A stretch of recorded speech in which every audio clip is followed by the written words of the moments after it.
Good morning. I'm very honored to present here our water adaptation strategy for Dordrecht.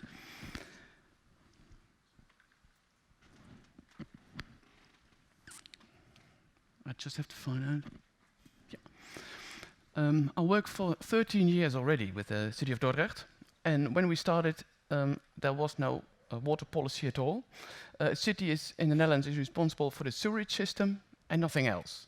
Also for spatial planning, but there was no connection between it. So what I would like to show you is how we build up these last 13 years, and I think there are some ingredients for our strategy and things maybe we could learn from together. So I start with an introduction, and then I show the ingredients while telling something about city in the water and water in the city. Dordrecht is the oldest city in Holland. It's actually quite interesting. In 2020, it has these city rights for 800 years. So we could celebrate a year earlier than Gothenburg. So we're very interested how they have their party, and maybe we can learn something from that. It's the oldest city, but it was actually, till 1421, also the most important city of Holland. And that was because we didn't only have city rights, but also staple rights. And that meant that all the ships that passed as Dordrecht have to bring the goods on the market, and we lived very good from the tax. So Dordrecht was very wealthy, very rich, and therefore also very influential. But what happened in 1421, a big flood, and we lost a lot. You could see in the picture at the right top that there was a wall around the city, and that made that the city itself would still be there, but the hinterland is gone. So the food, the agriculture is gone. And also you could see here that you could sail around. So the income was gone. So from that moment on, we lost our position. The food, we have to buy it, and so we never regained the position. So that's actually very important for the people that live in Dordrecht, that we know it's an asset, water, but it's also definitely a threat. As you can see on the pictures, we've reclaimed land, and at this moment, you see this is Dordrecht. It's an island, and on the top you see it's urbanized, there's the city. On the south, it's just agriculture. And 26% of the Netherlands is below sea level, and Dordrecht is also below sea level. You can see where it's placed. It's just about 20 kilometers more land inwards from Rotterdam. If you go by a boat, you pass Rotterdam and then you arrive at Dordrecht. And actually, it's very interesting that it's under the influence of a river discharge and also the sea. So if there's a high river discharge, we have problems, and we have, with the storm surge, we have problems. But also very interesting, we have a tidal influence, which can be very interesting as a spatial quality. And here you can see the water in the city and city in the water. And we make that difference only because there are different public organizations responsible. For city in the water, the city of Dordrecht doesn't do much. Spatial planning, but there's not much spatial planning if you're not invited to do something on that. And for water in the city, it's actually a sewerage system, and there's the water board is responsible for the surface water there. And with city in the water, it's the national government that has to deal with the river and the sea. So there are different organizations responsible. And now I'd like to tell you something about city in the water, that oldest part that survived the flooding of 1421. It's actually very beautiful. There's still 1,000 monuments, and people really appreciate living there, but it floods. It's about 1 every 5 years on average, but that's changing because the last 3 years it happened yearly. It actually happened just 3 weeks ago, and you can see this the pictures below what's happening then. And we have been very interested in what people think about this, because they like living there, but if this happened more often, are they leaving? So we've been asking them, how often should it be on the street that you think, I don't like it anymore. And they say, well, twice a year, and then, well, I don't like it. And when do you move? Oh, we'll never move. So it's very difficult for us to find what we could call a tipping point. When are people leaving this area? Because what's very important to know, the people that live here outside the primary defense, they are responsible to protect their own goods. It's not the government that have to do it. So the only thing the city of Dordrecht does is warn them in advance that things are coming and things like that. And we also provide sandbags. You can see that there. We bring it in the neighborhood, but they have to bring it to their own house. Because if we take responsibility and we do it wrong, well, we have to pay the damage, and we're not responsible. So we do as much as is possible without taking over the responsibility and be liable for that then. But it's very tricky, because it is definitely our goal. So we want people to live there, because it's monuments, and also the monuments should be maintained by the people that live there. So that's very interesting. So we work on it with the people, and they're very resilient. And we actually made, because it's there for 800 years, you know, and they have been adapted to everything. So we made an interesting walk, a flood management walk, and it's very popular. So in a national newspaper, I found this, that it's very interesting to go there. Don't mind the flooding, it's allowed to flood.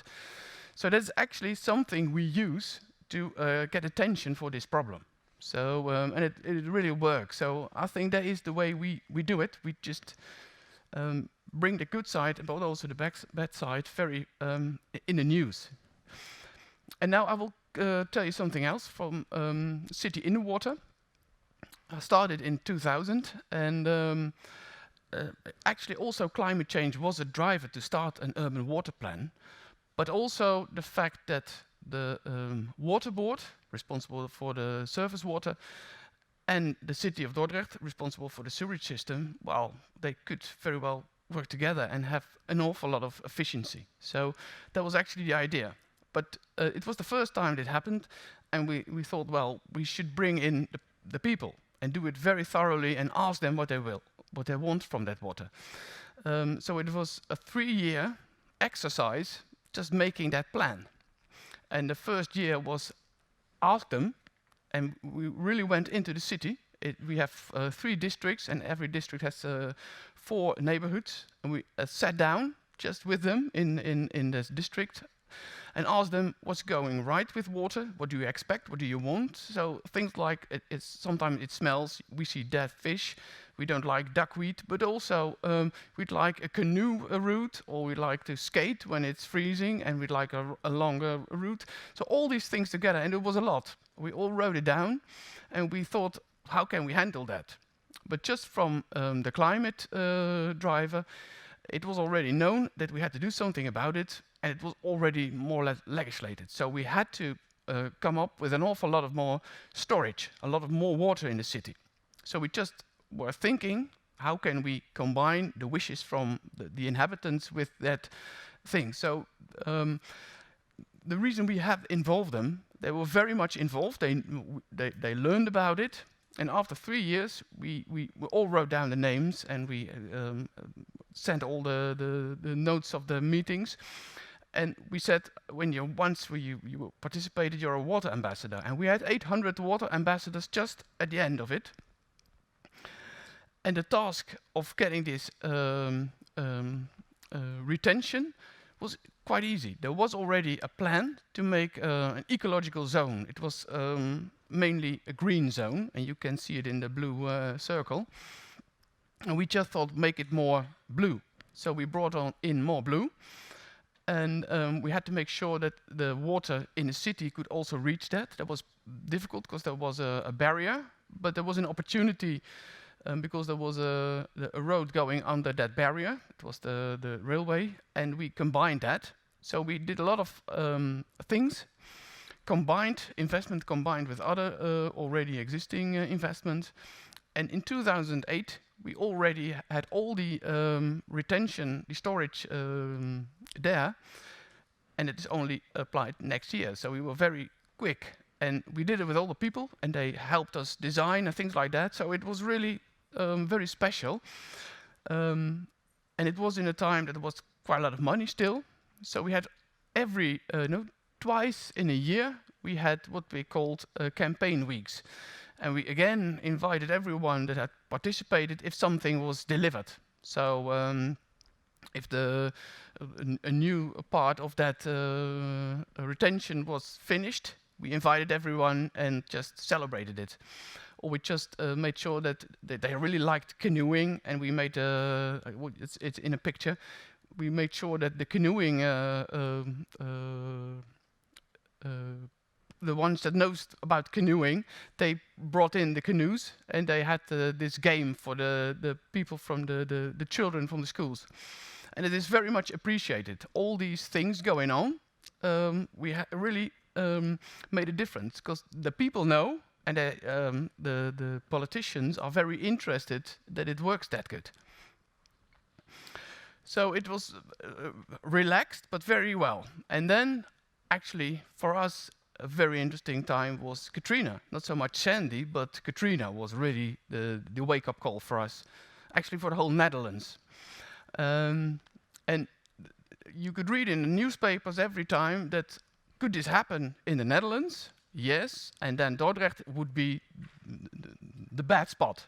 It's most vulnerable city. And it's not our responsibility, but if it's in the newspaper that often, well, we thought we have to do something. So from that moment on, we started these projects. It's not actually that the city did it, but it was Chris Zevenbergen, that's a professor from the UNESCO IHE, and that is a water institute from the United Nations. He invited us, and us is the Water Board and Dordrecht, to start such a project. Just look, how can we solve these issues on the island itself, see how we can deal with these changing flood risks. And we started with 3, and within a couple of years, during the project, we brought in all the public organizations. So the national government is participating, the regional government, the province, but also the safety region, and then the water board and the city. So 5 organizations, public organizations, have been working actually nearly from 2005 onwards until now with academic partners. And academic partners, it is still UNESCO IHE, but also the Technical University of Delft, Deltares, and now it has been brought to quite a lot of universities. And that is what we call Learning and Action Alliance. And that really helped us a lot. It really changed everything, because you're now on all kinds of scientific fora. It's not really the city who brings it, but the scientist that works on it. So Dordrecht is known in that area. It's very interesting for all the other public organizations. They all use it to find new ways of policy. So Dordrecht's very well known in all these other public organizations. But in the city, it's very interesting for politicians to be, because 2 of these projects, the MAR project and the Camino project, are European funded projects, and politicians really like that. So for us, bringing this all further, it's interesting to have this Learning and Action Alliance, but also learn from other cities. That is something that is really, really interesting, to learn from other cities. So another example, what we've learned, is in City in the Water, in a site that is also outside the primary defense, of course, but is a transformation area, because there was a wharf, and it is derelict for I think 10, 15 years, and the plans to make a residential area there. And then we had this Learning and Action Alliance, and they analyzed the water system for us. It was very interesting what Sander just told us about the influence, how you have to deal with what's happening with the water system. That's the same we did. For instance, what we've learned is outside the primary defense, you think it's very dangerous. But because we are at the end of this river discharge, the velocity of the water is very low. And also the influence from the sea, the velocity is also very low. And even in an extreme situation, the velocity is very low. And although it could be a little bit higher, it's not fast. So that is very interesting in terms of damage. So you could design with it. And that is actually what happened. And you can see on the left hand there, you need to analyze your water system very tailor-made, what's going on that spot.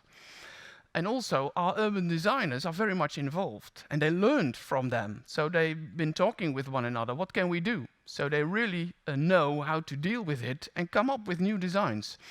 And sometimes, if it's new and it's not allowed, we bring in all our public partners and to change the policy if necessary.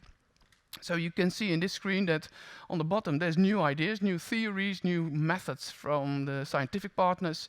We need the water analysis, we need to know how to design, but everyone in its own knows very much. But in this learning and action alliance, we do it together and it goes very quickly. So this is an example of what, well, doing that has brought us. And the Stadswerve is very nearby our historical harbor area. And there, like I said, people like living there, although there's water on the quay from time to time. So they appreciate the water nearby. So the idea was we should have, we could enjoy the tidal influence. So have the tide come into the area from time to time. But when it's an extreme situation, of course, you have to make sure that it doesn't do any damage and be prepared. So there's just some examples of how they designed it. Just on the left hand, you can see a normal situation, and on the right hand side, an extreme situation. And then also some things that are underneath just to inspire. But that is actually the way, what it brought us, such learning and action alliance. And this is actually a square that will probably be built like this, because it's really a kind of a reference to the San Marco plane, but then more or less controlled. You just have the tidal influence, and it's really extreme. You make sure that it doesn't reach the houses. So that's just an example where you can, in the learning and action alliance, you work on capacity building in a city. So our urban planners can very well deal with the water issues at the moment.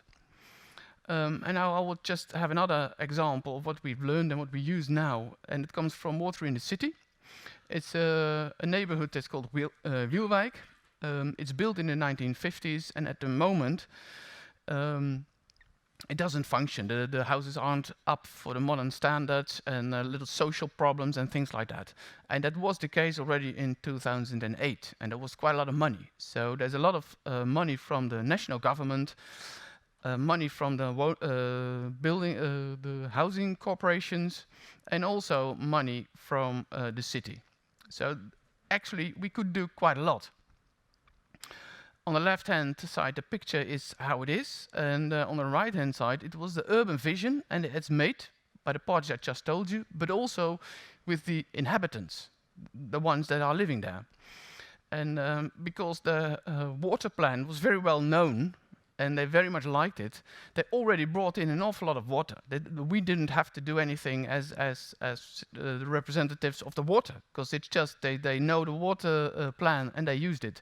And you can see what they want. They want a round circle with green. And in the red square, there's just a part of that green line circle. So they want more green, recreational green. And they want to have a very big road outside, because it was noisy, it was polluting, and that was the change they actually already wanted. We weren't involved. So the access route, which is very noisy, and actually the people always went by car to the big square where you can do your shopping, which is very strange because it's not far, but it's not nice to walk there. So they wanted to change it, they want to put it outside. And here you can see it, that it's just pushed to the side of the neighborhood, and also bring in water. And that is a very costly investment, but it's really what the inhabitants wanted, and all the other partners involved were ready to pay for it. But that was already done without us intervening. And we just thought, is this all right? Because we had, again, also for water in the city, we've been working like we should look at the water system. How does it function? What can we do? And we've been working with the adaptation, tipping point, and opportunity method. And that is a bit much to explain. But for instance, it works with a sewerage system. It has a norm that it's not allowed to flood more than once every 2 years. And you can see it not happening now, but if you just in a model put more water in, you see when it will flood. And that amount of water corresponds to a situation with a scenario which could be extreme or not so extreme. So you could see in time when that sewerage system doesn't function to the norm anymore. And that's actually very interesting. So you know maybe that the sewerage system that was there will function actually maybe with a mild scenario till 2035, and with an extreme scenario, maybe in 2020 there will be water on the street. So you have a bandwidth in which you should actually try to adapt. And if something like this comes along, such an opportunity as what's going on in Wielwijk, you should adapt. But there were already plans, but as a matter of fact, the sewerage system was quite well. It could maybe function till 2030. But what was interesting, and they didn't look at it, in an extreme situation, there was actually water. So we didn't say don't do the investments because it was good. It's actually what they want. So it's not only for adaptation that you say no. So the investments are done, but it wasn't really necessary in terms of climate adaptation. But it is interesting to see to make an adjustment for extreme situation, because and we've been looking what could we do. Well, all kinds of solutions. But here you can see in the red circle that there is still in an extreme situation water on the street. And it was very simple solution because they want more green in that route, and we just dig it out a bit. And if it rains, it's just there. As you can see on the picture on the right-hand side down, we can also deal with the extreme situation. So that is actually what we proposed. So the only change we made afterwards is that is also ready for extreme situations. And then I can only conclude, but there are some things I think are very interesting, and that is to involve the inhabitants. Actually, these last 13 years, they've really built up knowledge and are very involved. For instance, in 2015, they say that should be the year of the water, and they organize it themselves. They really are willing to do all kinds of things now. So that is, I think, a very good thing. Another thing is to work with a learning and action alliance. It is, for us, we are not such a big city. In the Netherlands, we are considered a big city, but compared to Gothenburg and all the other cities here, we're very small. And we don't have access to all kinds of money. So it's very good if we work with all these partners to have a podium to show it, what we've been doing, and also get more money for that. And it's also very interesting for me that it enhances the political support locally. I can say that I've, like I said, 13 years, and I've had every time after 4 years a new election, I have a raise in my budget. Even now, it's even a 50% raise in budget. So it's very popular in Dordrecht, what we've been doing. Like I said, with this tipping point opportunity method, we like to combine everything that's going on in the city with opportunities to adapt. And we know if it's not necessary or not. And that is interesting because we know what we are investing ourselves. But it's also interesting to know what other public governments are investing in the city. And even what the big private companies are investing in. Maybe we can adapt with them. So it's very interesting to get everybody on board and look for adaptation opportunities. That's it. Thank you very much.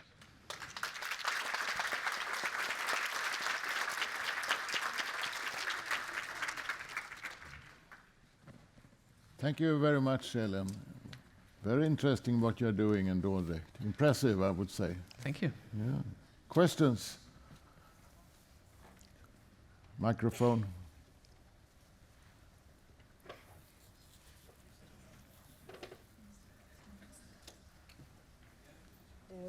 Lena Goldkull, Dag och Nät at Luleå University of Technology. You said that 1% of the inhabitants are water ambassadors. Yep. Could you explain a little bit more about what the role of the water ambassadors is? It's nothing. It's official. It's like I said, we just are very good in keeping the relationship. Once we've met someone, you keep them close. But sometimes we were invited for a conference, and we brought them, and we set them on stage. So actually, that is how it worked. We've got water ambassadors that are very active. So they always ask, I'd like to do something there. How should I do it? And so they don't have an official role. We are thinking about it. Maybe we should. But it's not there. But every time we ask them to come over, there's a big group coming. And it's very interesting because they said in the beginning with the policy making, well, there's no inhabitant interested in policy making. But we were very fortunate because the local newspaper thought it was very interesting. And that is also because it is special. Water in Dordrecht is something special. That is what I wanted to explain. But that newspaper had their own logo and reported everything. And they were very enthusiastic. So I think that really helped us in getting more public. And they really, I must say, also the people were very enthusiastic about the fact that we keep them close. So we've got, actually, they're more friends than ambassadors, because we know them. So that is, well, it works. Interesting. More questions?